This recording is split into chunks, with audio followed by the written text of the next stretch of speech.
Right here, the harsh truth. Unranked. Pretty much, we started unranked.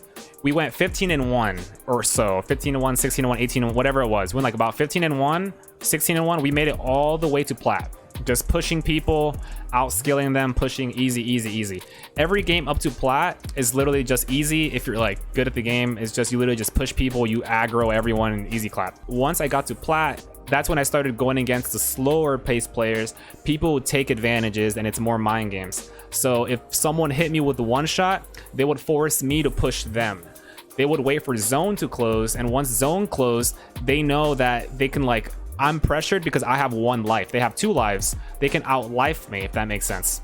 So if a player plays super aggro, it's punished. Now, not all the time. The only way you're able to make aggro plays is by switching it up. So what I like to do sometimes is play slow, and then out of nowhere, I'll make an aggro play sometimes. Like I'll do 2 quick double shots and keep pushing aggro. So you can switch it up, but you cannot just play aggro. In the plat, trust me, I was there. I'm telling you, I understand this gameplay is trash. I understand no skill, blah, blah.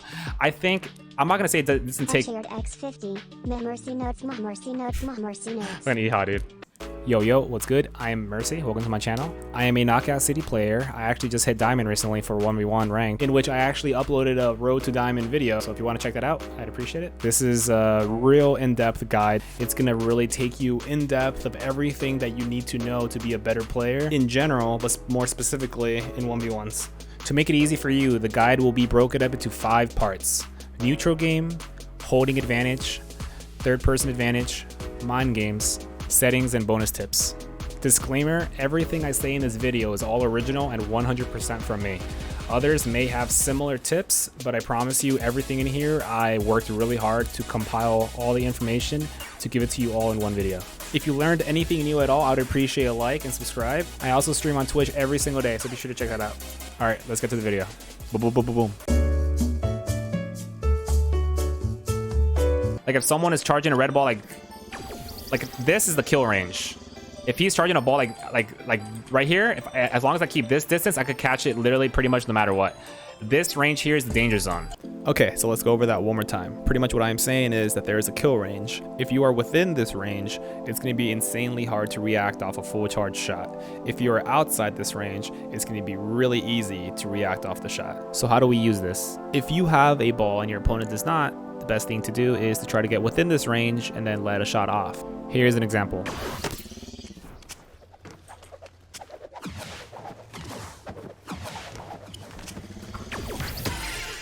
You got scared. So what if your opponent has a ball and you do not? So pretty much the same situation, but in reverse. There's 2 answers here. The first one is you staying outside of the kill range, not super far away, but outside the kill range, and they shoot a shot at you and you catch it. This will mainly only work in the lower ranks. So as you get further and further, it's gonna stop working. People are gonna be more reserved with their actual shots. So now the second answer is to pretty much go within their kill range and out of the kill range. So in and out, in and out, in and out. Try to bait out a shot, you catch it, and then rinse, repeat. At some point, you're gonna have to mix it up though. What I like to do is make an aggressive play while going in and out of the kill range. I like to full commit and actually tackle them to steal the ball. What this does is create a mind game with you and your opponent. Your opponent will now be scared to get too close in fear of you turning around and tackling them, but at the same time, they know they need to get close in order to hit you. So what if you both have a ball, which is pretty much going to be 99% of your matchups? If you both have a ball, you pretty much just do everything I just said. So you have to combine both the offense and the defense, which pretty much turns it into a game of cat and mouse. You try to go within his range and try to shoot a shot. You can throw in a few fakes in there. Fakes are actually really good in this game. So if you're really close within his range, if he does not have a charged shot, doing a fake pretty much will guarantee that he falls for it, and then after you can just hit him with a free hit. Something else you can do is to constantly charge and uncharge your ball. This will keep your opponent on edge whether you're gonna fake or actually throw the ball. Something else you can do is actually randomly throw a lob in there. It surprisingly gets a lot of people.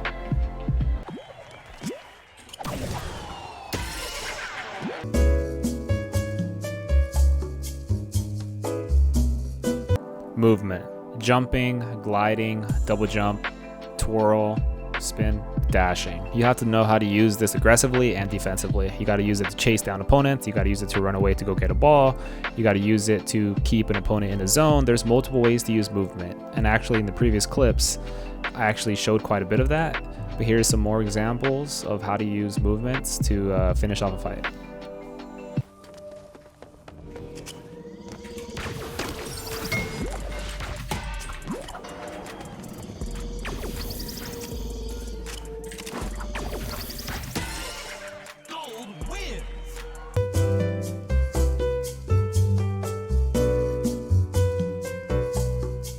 holding purple ball advantage. What this is pretty much your opponent throwing a ball at you, you perfect catch it. After you perfect catch, you can actually hold left click or right trigger, and you can hold the purple ball forever. While holding it, you can actually jump, twirl, roll, you can double jump, you can glide, you can do all of this and still hold the full purple ball. You just cannot dash. So how do we use this? It's pretty easy actually. All you do is just catch the ball. Now you can walk around the map, slowly chasing them. And as the zone starts closing, you just find a perfect opportunity to just shoot a ball at them. Now this isn't for everybody. It's a little bit of slower gameplay. And honestly, I stopped doing this as much in the later ranks. I just felt more confident just using regular neutral play with regular red charge ball. I just felt more confident than the other player. But it is important to do this at least a few times a game just to throw the other player off so they never know exactly what you're doing. Here's an example of me holding a purple ball.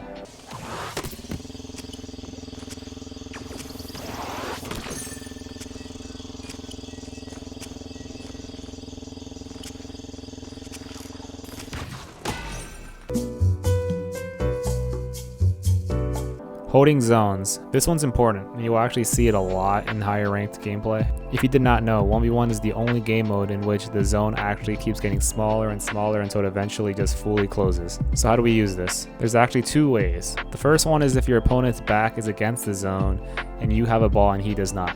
Pretty much he's forced to come to you and you can just take advantage of that. The second way, and the most common, is if you have 2 lives and your opponent has 1 life. Your opponent is forced to push to you because if the zone closes, he will die before you.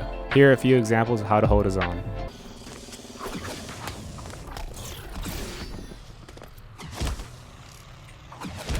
GG's.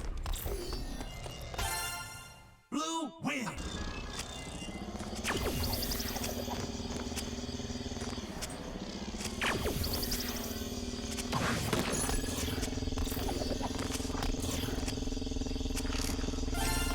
You have to hold this part here. You have to hold this every time it goes to that. Here's an example of what not to do.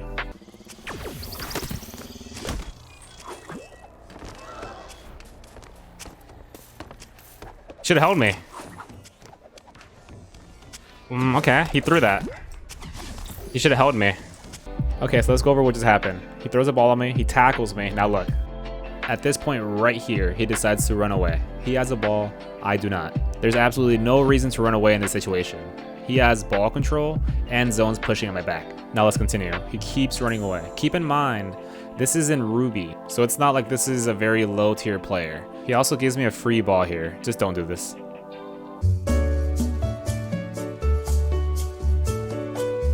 Third person advantage. Let's talk about it. There's multiple ways to use this. The two that I'm gonna talk about are offensively and defensively. So here he has ball control. I'm running away. Normally I would just go get a ball, but I decided to turn around and just take the advantage. Oh no. In this clip, notice this ball right here.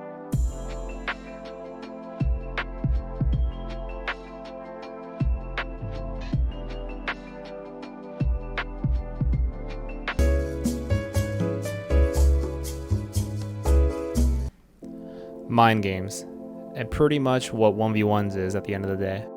Will he throw the ball? Will he fake the ball? Will he dash? Will he double block? What will he do? It's pretty much what all this is. And it's pretty hard to give a straight up answer on what the correct way to play is. Some things may work against one player, some things may not. What I will say though, and is the most important, especially in 1v1s, is having a strong mindset.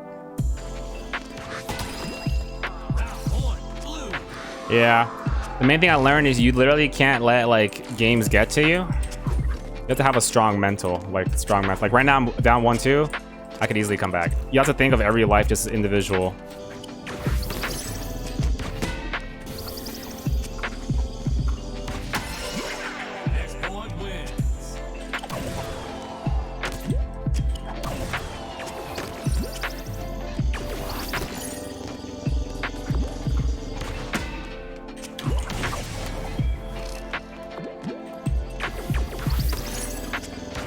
Got him. You see? It's literally having a strong mental. He was up 2-1. I won 4 lives in a row. Here are all my settings because I know sometimes players are interested. The most important setting is to make sure you're able to dash while moving in any direction, so make sure you have that set. Now for the regular settings, there's nothing special about it. Honestly, I just set all my graphics to low and I play mouse and keyboard in case anyone was wondering. But I will say character volume.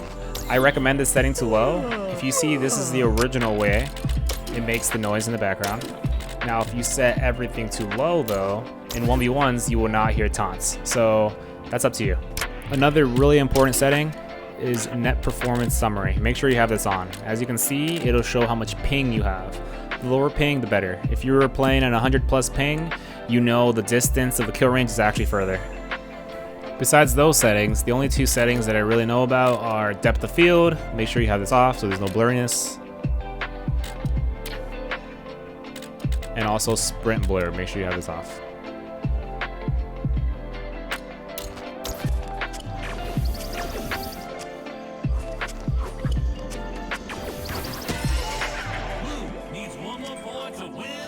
That's also another tip. If anyone's ever jumping like that and doing sudden movements, it's hard for them to, and they're close to you and they're jumping across a platform, it's generally harder to react to grab. If you want to test it for yourself, go into the training ground.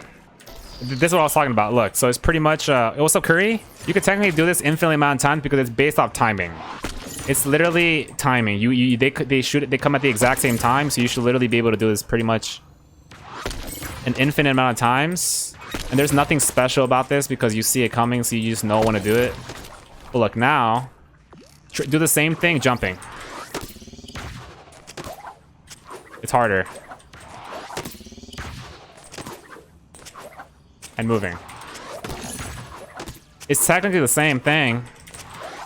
That's why when that guy earlier, he jumped and twirled and was starting to charge on a platform, I knew he was going to be caught off guard. And he was within my like hit range. That's why I went for the hit. It's not guaranteed, but it's just a higher chance of actually hitting them. But that's why sometimes you could bait that. That's why sometimes I try to do that. I try to purposely try to do a lot of stuff and jump onto a platform expecting at that moment they're going to throw it. It's not a guaranteed thing, but you know, it's kind of just trying to min-max. Hope you enjoyed the video and I hope you learned something new. Have a good rest of your day, night, morning.